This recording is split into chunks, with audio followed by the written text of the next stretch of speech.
right, hello everyone. My name is Nathan Wagner. I'm ND 304, and I attended in April into May a Fighting Monkey workshop. So this is in Sisters, Oregon. They only do a couple US intensives every year, so I was really excited whenever I found out they were coming so close to Portland. So what is Fighting Monkey? This is Fighting Monkey. This is Linda and Joseph. Joseph, this is, I guess, the correct pronunciation. They are a couple, they're married, have a couple children, and they got one foot in the world of fitness and one foot in the world of contemporary dance. Linda is the driving force behind their dance company called Rootless Root, and Joseph is the driving force behind Fighting Monkey practice, which is kind of like this martial arts based movement practice. Linda, she was a professional gymnast and a professional contemporary dancer. Joseph was also a professional contemporary dancer and a professional Greek basketball player, so not quite on the same level as the NBA, but still pretty impressive. He's also involved in high-level martial arts, and he continues to learn from this guy named Master Ming Wang C.Y., who is a doctor of Chinese medicine. So since 2002, whenever Joseph graduated with his doctorate in voice and movement, he and Linda have been developing the Fighting Monkey practice. All right, so a little bit about my personal background. As you can see, I'm the guy right on the edge. This is the group in Sisters. It was super fun, great people. But I've always been very active. My definition of fitness has changed throughout the years. In high school, I was a competitive distance runner, and I also engaged in some like bodybuilding type of weightlifting because my mother was a bodybuilder, so she was kind of the driving force behind that. Whenever I went to college at the University of Pittsburgh studying rehab sciences, I was into CrossFit, super high intensity, and I thought that I would continue doing that for the rest of my life, and what do you know, I'm not doing that anymore. And that's because my cousin Luke, he was also living in Pittsburgh. He's just been super involved in the whole movement community worldwide, and he does a lot of traveling to go to different workshops. So he was constantly kind of berating me to drop CrossFit, start training with him. So I did. Our primary influence was Ido Portal. He's probably the biggest name in the movement culture community worldwide, and he's got his foot in every continent on the globe except for Antarctica, of course. There's a U.S. gym in Boulder. There's one in San Francisco. There's one in Philadelphia. Super big name.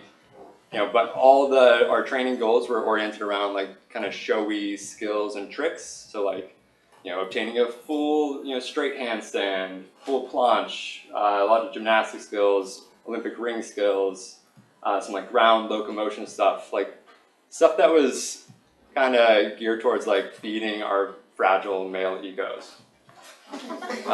And this is me looking back upon that, with a little bit more clarity. So at the last Ido Portal movement camp that Luke attended in Thailand, Joseph was a guest lecturer. And once he returned from Thailand, we completely dropped all the Ido stuff and went totally straight over to Fighting Monkey stuff, which was the best move of my life, and I'm sure his life too. Why the abrupt change? We were, getting a lot of, we were making gains. We were on the gain train, so to speak. We were, things were happening. I was super close to a planche. I was, had a really nice handstand, but our bodies were degenerating. We were training 4 hours a day, and it was just super intense. And that wasn't even enough for Ido. He was saying more, more, more. So, we kind of just had this realization, why are we in such a rush? What is driving us to get all these changes so quickly? And what is the effect that is happening on our bodies? And there's no skill transfer outside of the box that we were training within. So, my planche skills didn't translate to anything else. It was just hurting my wrists. So to put a face to a name, this is Ido. He's super famous and very aesthetically oriented. He's an Israeli man, and I don't know about you, but I've never seen an Israeli man without body hair. And this is my cousin Luke. Really miss this guy. Great training partner. Yeah, so we started to train the fighting monkey concepts that he learned with Yost and Linda on that first occasion. And then he just continued going to all of their events worldwide. And would come back, because I couldn't afford it, and just give me this secondhand information. And I was just like very, very thankful for that. And at this time, we were also immersing ourselves in Pittsburgh's contemporary dance scene. And that was really kind of what, sparked the light bulbs coming on in our heads, saying like, why have we been training this way? What has this, done for our movement abilities and, spontaneity? We had these, aesthetic bodies that looked like they were incredibly capable, and then we get into this room of dancers, all of which, were mostly very skinny and not like built and aesthetic, but they could move spontaneously. They could pick up choreography like that. They had all these skills that we wanted. And we were like, why? Why are we training like this? Okay, let's change. Let's regain our spontaneity. Thanks. So that kind of brings me to this idea of 333.3. This is kind of like a fighting monkey idea, incorporating the idea of bringing patience into a movement practice.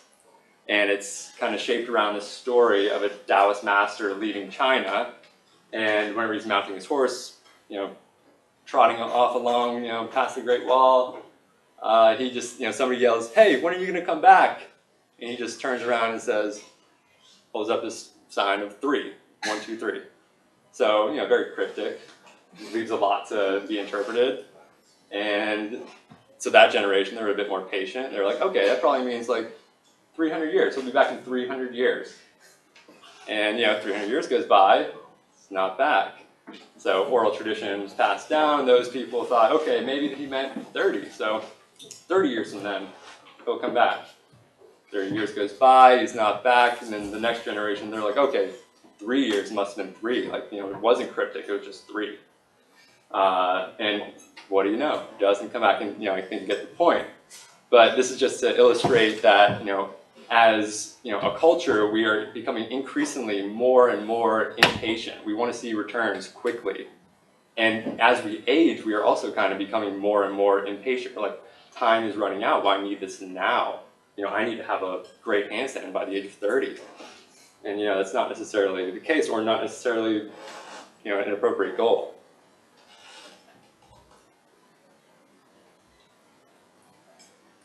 So we see this type of impatience in kind of propagated within fitness culture, like the 5-minute abs or 10-week booty reboot, or perfect handstand within a year, all that type of ideation. Yeah, exactly. So our culture teaches us that we should disdain point A and get to point B as quickly as you can. But really, the juicy stuff is like all of this in between. It's not about getting from point A to point B. The process, the time, the critical thought, the speculation, that is what gets you to point B, and also that's the content that is going to stick with you for the rest of your life. I mean, if you don't have this in mind, you're going to get to point B and think, like, what now? Where's point C? Why do I still feel empty inside? All about the journey. Exactly. So, what do we sacrifice when we strive for these quick changes? We know that tendons need more time to develop than muscle. We know that we can augment our body composition faster than our proprioceptive abilities can keep up. And we focus on certain aspects of our bodies and kind of neglect the bigger picture. We unknowingly create our future injuries, or we become injured in the process. And this can also be applied to mobility, in that you should be approaching this in a gradual way. You've spent however many years getting to this point, and then you think, okay, I want to do a full split. So, how do you go about getting that goal while also realizing your whole process up until that point?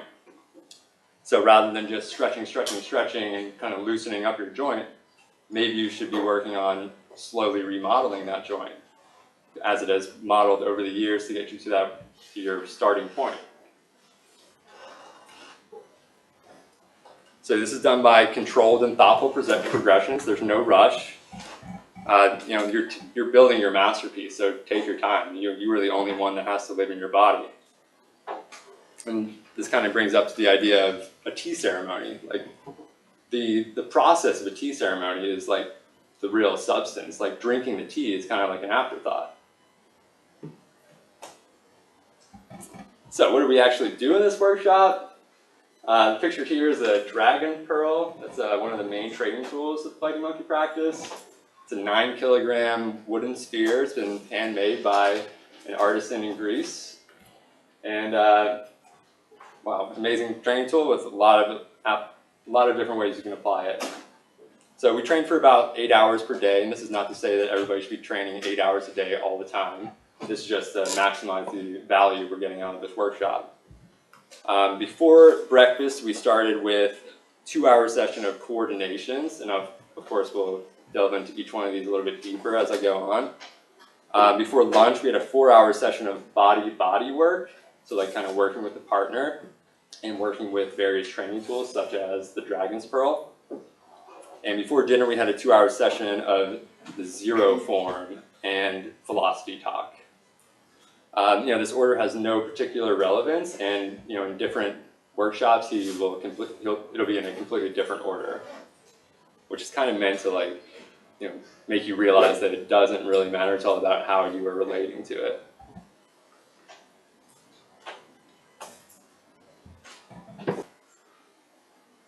So the contents of the pre-lunch session was centered around this partner work.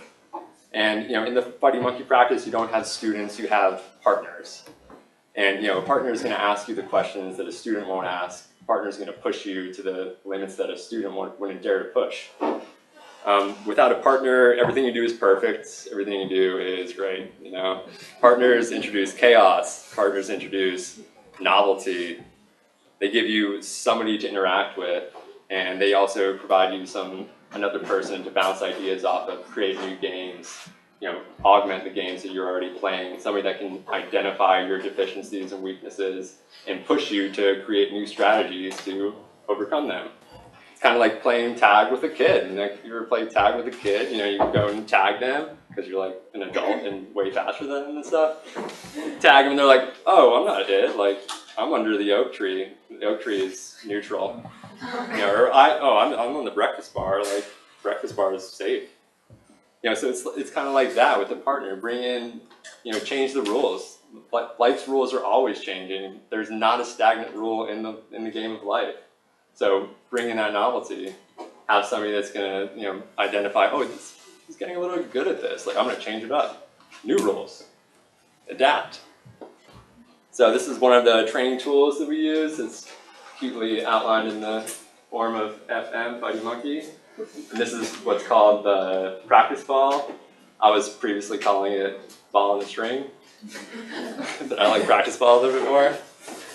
So we use the practice ball, we use the Dragon's Pearl, we use some wooden Jenga blocks basically, and those are the primary training tools we were using throughout the whole week.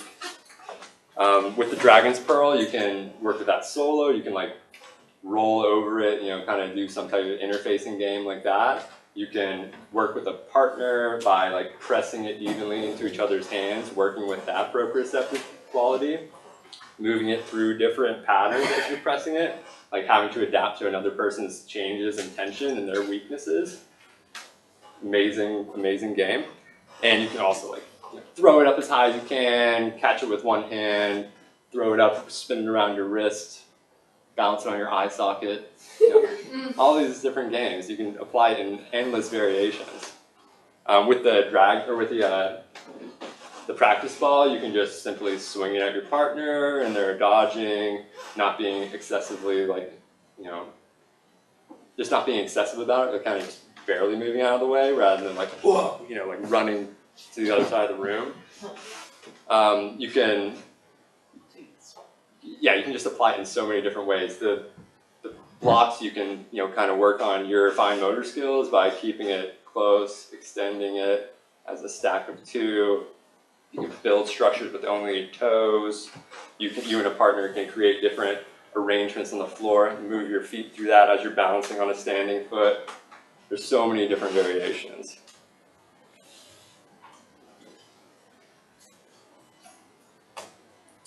So in order to kind of illustrate, I'm going to play one of their videos.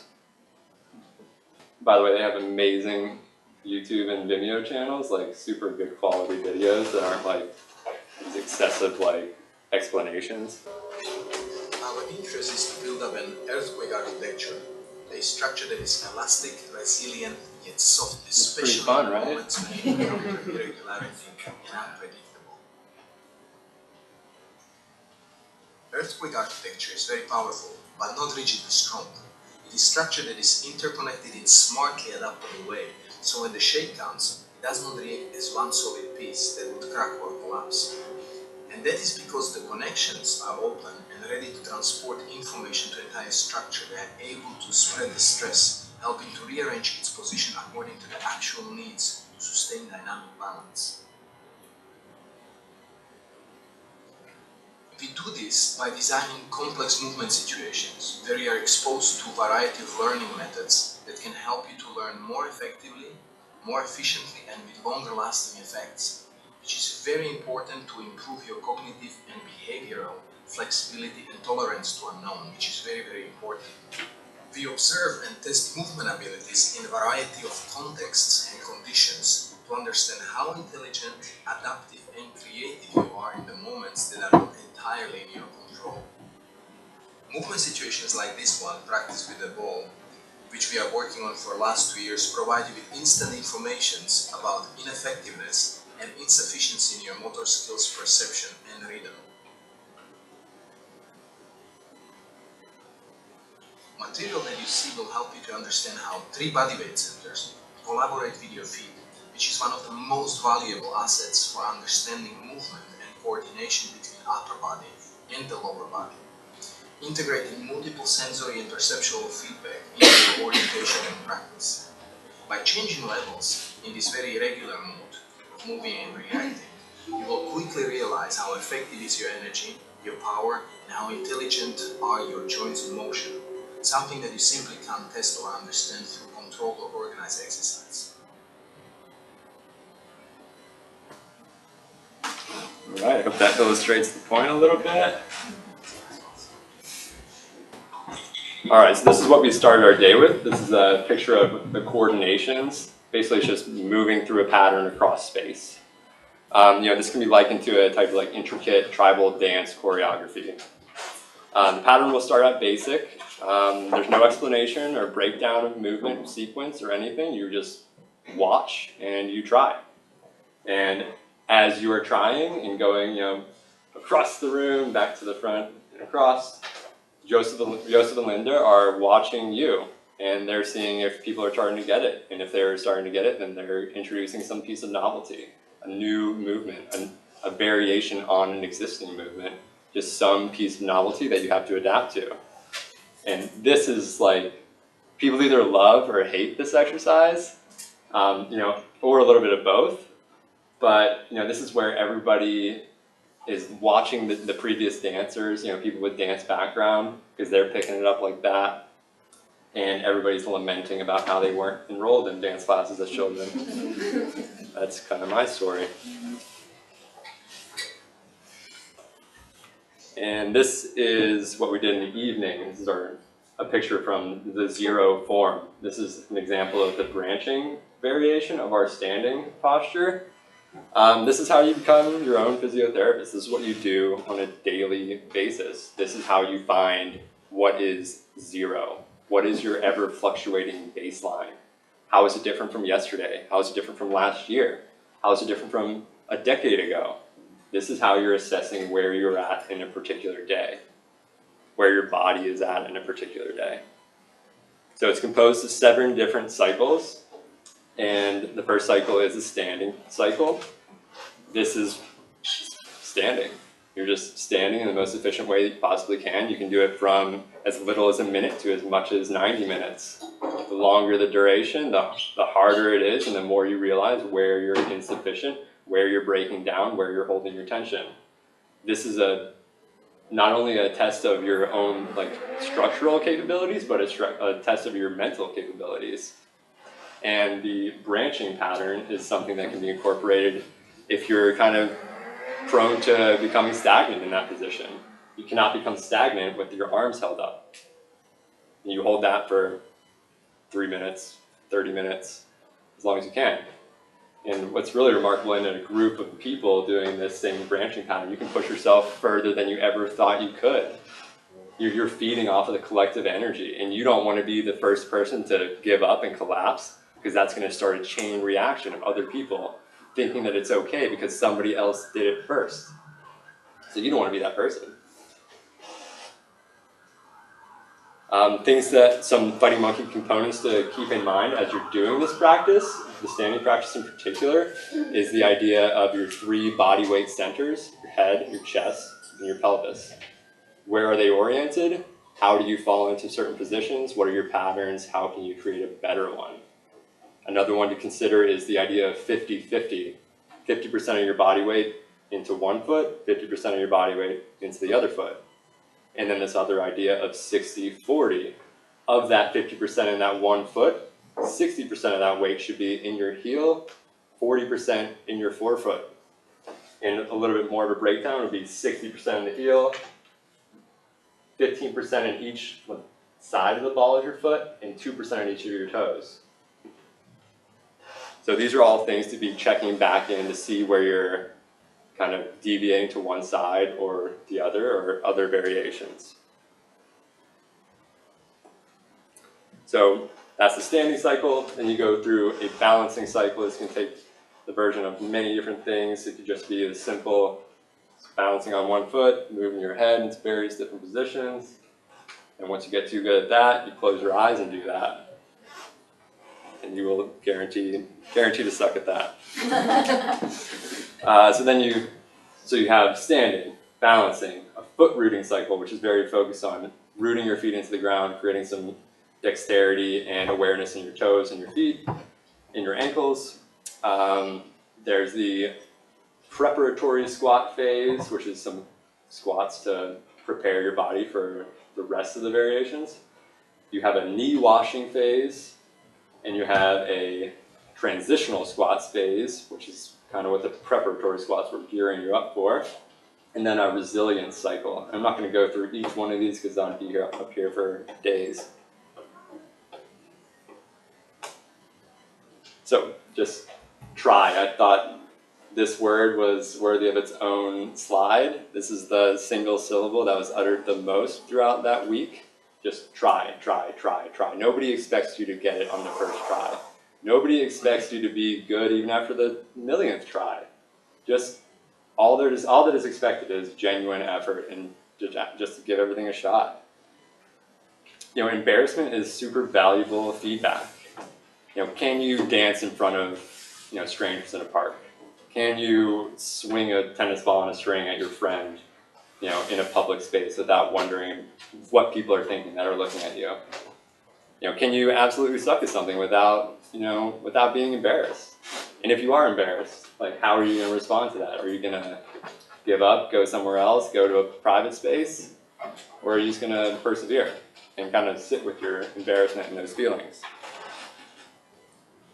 So the fighting monkey practice to me is an oasis within the world of physical culture. Joseph and Linda have no wish to create carbon copies of themselves. They don't claim to have come up with anything new and revolutionary. And that's kind of what is revolutionary. Their nonchalant attitude and their desire for people to derive their own meaning from their movement practice is really revolutionary. They don't want to be your guru, they want to be your training partner. And most of the big names in fitness are kind of centered around amassing a following, getting people to follow their program, and getting those people that are following their program to post on social media and stuff in order to amass more followers. And this kind of reminds me of a story that a fighting monkey practitioner named Olivier published on his blog. It's called "You Are Your Own Shaman Now." And so, as Olivier was talking with one of his cultural anthropology teachers, he was relating his experience doing this fighting monkey coordination, which is very tribal dance oriented. He was just telling him how it made him feel, what type of revelations he had during this. And his teacher was like, okay, yeah, that's like great practice, but you should keep in mind that the shamans had many different dances for many different purposes, and that the goal was always that each individual find their own dance. So, finding your own dance, looking and searching within yourself for the dance that describes you, not the dance that describes a yogi, not the dance that describes your Instagram idol, not the dance that describes your trainer, your own dance. And it is the case we see so often where the shaman with his many dances never found their own, nor wishes that their students find their own. And why would they? They would not need their shaman anymore because they had become their own. So become your own shaman, your own physiotherapist. Maybe you'll start to feel like yourself. Maybe you'll start to sound like yourself. Any questions? So is the monkey style, is the goal, is there a martial goal? Or is that part of it? Yeah, I mean, a lot of it is martially oriented. Like the earthquake architecture that he was describing in the video, you want to put yourself into positions that you can move quickly out of. You want to put yourself into positions that you won't be destroyed if some perturbation comes in and jostles you around. So it is very martially oriented, and that's the roots kind of. Like they say, very influenced by Tai Chi and Qigong, but what was before Tai Chi and Qigong? That's what they're really interested in, the absolute basics. Yeah, it's interesting because the standing, that's part of the Tai Chi practice, so it's interesting to hear you talk about it in such a biomechanical way. Mm-hmm. But yeah, it's interesting because they didn't come up with it like you said, so it's obviously but in the same sense they're like repackaging ancient traditions into a modern format to make it more palatable for us, I think. I guess my question is, what's your goal with it? Besides, I like the idea of finding yourself through this, and I think that's kind of that is the goal. The point for everyone. Mm-hmm. That's sure. cool. Any other questions? Can you show us some stuff? Sure, yeah.